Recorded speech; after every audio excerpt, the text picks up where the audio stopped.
Did I watch what? Squid Games. Isn't that a drama show? I'm going to go with no.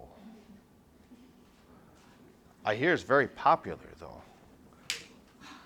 Isn't it kind of like a spin on, what do I want to say, The Hunger Games, something like that? Yeah. Okay, yeah. So, maybe this is where we begin because this is probably where we left off with, correct? Maybe we're not even this far. Maybe this is where we left off. See, I can't remember. What was the last thing we talked about? I know it was this, but I think we talked about this yesterday because in Robert's brain, okay, what is it that allows these neurons to send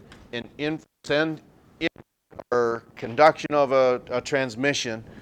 Why does it become so efficient? In other words, what's happening to the diameter of that axon? Does it get smaller or does it get bigger? Okay, so if it's getting bigger, which it does, what's that being coated with? What would it say up here? Oh, maybe, it doesn't tell you that up here.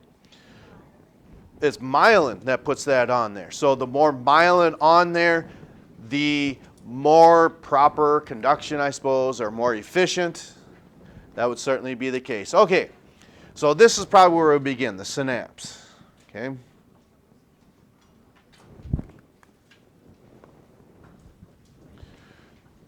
So it doesn't necessarily have to be between two neurons. It also happens with skeletal muscle tissue because they have to be stimulated as well to actually contract.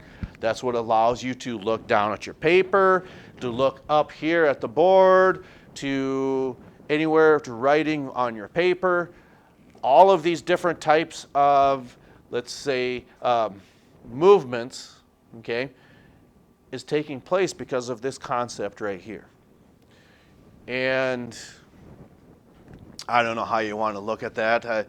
We really don't need to think about walking around anymore because that's something that your body just naturally, it's a learning process. Some people maybe start walking at 7 months, which is actually pretty early, and maybe a better answer would be closer to 8, maybe 9 months is probably when you're little tyrants. Rather than crawling around, probably started running around the house then.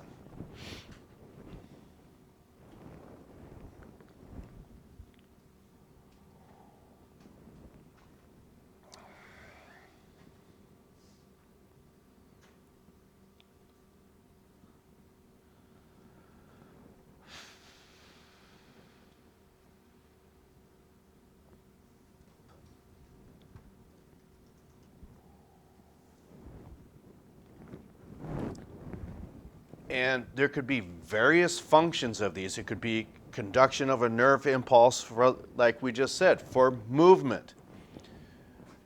It's how we perceive things as well. So it could be for pain. Pain will cause nerve impulses to go up to the central computer and then be deciphered and then send an outgoing response. Okay? But what about if you have something like a headache or something to that extent? Why do you suppose something like Tylenol might be a relieving factor for that? Well, you got to take into account what's actually happening here. These neurons, there's a gap between them. So what happens if that message doesn't cross that gap? Okay? Unfortunately, it would be something very similar to spinal cord injuries. If someone, unfortunately, and it could be a disorder or disease too, but if they're in an accident that causes damage to their spinal cord, can information get up to the central computer then? No, and that's why we call them paraplegics, and they've gone through that process where that message just doesn't make its way up there and into the brain. But this gap can be between different neurons. It can also be between muscles. Okay, well, if you're sending a message to the brain that's receiving pain, What happens if you block that message? Will you perceive pain then? No, you will not. So that's how different types of medications do this, is they block those receptor sites, so then I don't have a headache anymore. And it would just be an opinion of mine, because I've noted this well into the years of a teaching career, is that some students or athletes will make this comment. Yeah, I was feeling so sore, but I've taken about 6 ibuprofen. Don't do that. Okay. So why do you suppose someone would arrive at that 6 ibuprofen? Well, if 3 makes me feel good, 6 would be Okay, that's the exact track where they might be moving down. Is okay. I 3, I think I'm okay, but I still have pain in this joint. But now I just took 4, and I'm feeling it's giving me some relief. Okay, well, that takes place for a while, and then this persistent pain just won't go away with 4 ibuprofen. What about if I take 5? Okay, now I'm getting some relief to this. Okay, well, your body is building up a tolerance to that, and that's, in my estimation, what can possibly happen. I don't know if you really addiction, maybe. I think it's just different ways of seeking relief. But sometimes I think it's okay to feel that discomfort, because eventually it is going to go away if you can make it through that process. One of the things I think of when I look at some volleyball games, sometimes you just have to survive that storm. Man, we played so well for 3/4 of this game in this match, and then all of a sudden the wheels fall off. But you ladies have been playing so well that hopefully we're past that. We know what it's like to be in a tight situation, and then we can move on. And sometimes I look at some former students that just all straight A's all the time. And it has happened in here where, man, they've got a C for about 2 or 3 weeks. And they made it through just fine, because I think it's important to have that. And it's not intentional, just make anything so difficult that drive their grades down to a C. No, sometimes just things like that happen.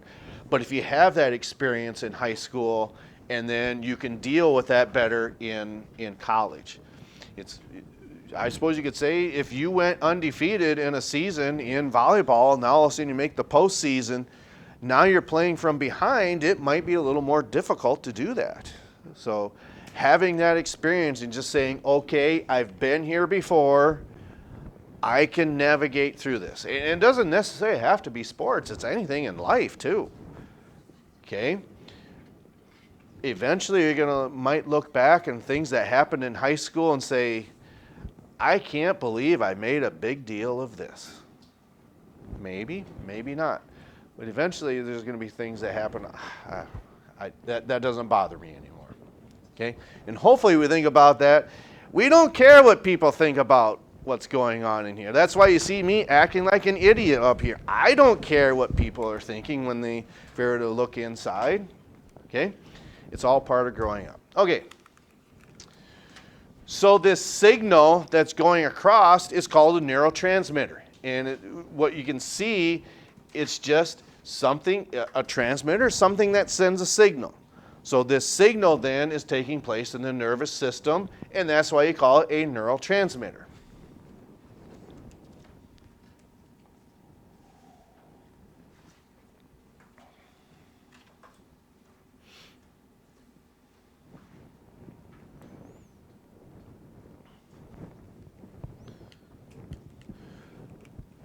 So I want you to think about this. It says the distal ends of neurons, one more down. these knobs are absent in dendrites, as the terminal end of the axon contains synaptic vesicles. Okay?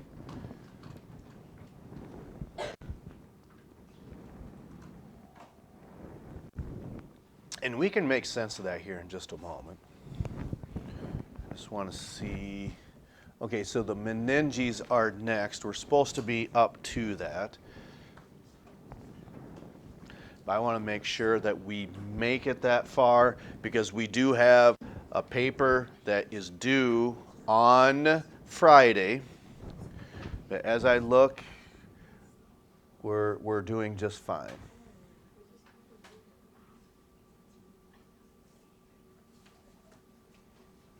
Okay. Does everyone have this content that wants it? Okay, so this is what I'm talking about. It says these knobs are absent in dendrites. Okay? To know that, what is the function of a dendrite? Does that send information or does it receive information? That receives information. That's right. So why would you not have these synaptic knobs on dendrites? Because that's receiving information. They have to be on the end of axons where you're sending the information. So what this means is this could be, and you don't need to draw this. This is also in your book. It's on page 373. Okay? So a synaptic knob is just, it looks like a doorknob. It comes down like this. And this could be next to a muscle cell. Okay? Or this could be another, maybe this is a dendrite, and this is the end of an axon where an impulse is coming this way. So there again, why would you know that this is an axon and not a dendrite? Because it's sending information. Axons send these, dendrites receive them. Okay?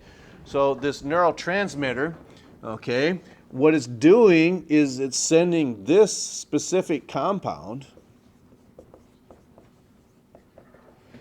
Someone look at your vocab sheet that's on the end of your handout. Find acetylcholine. That should be on there. And what does acetylcholine say?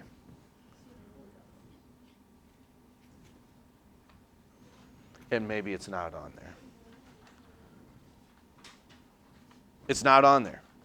Okay.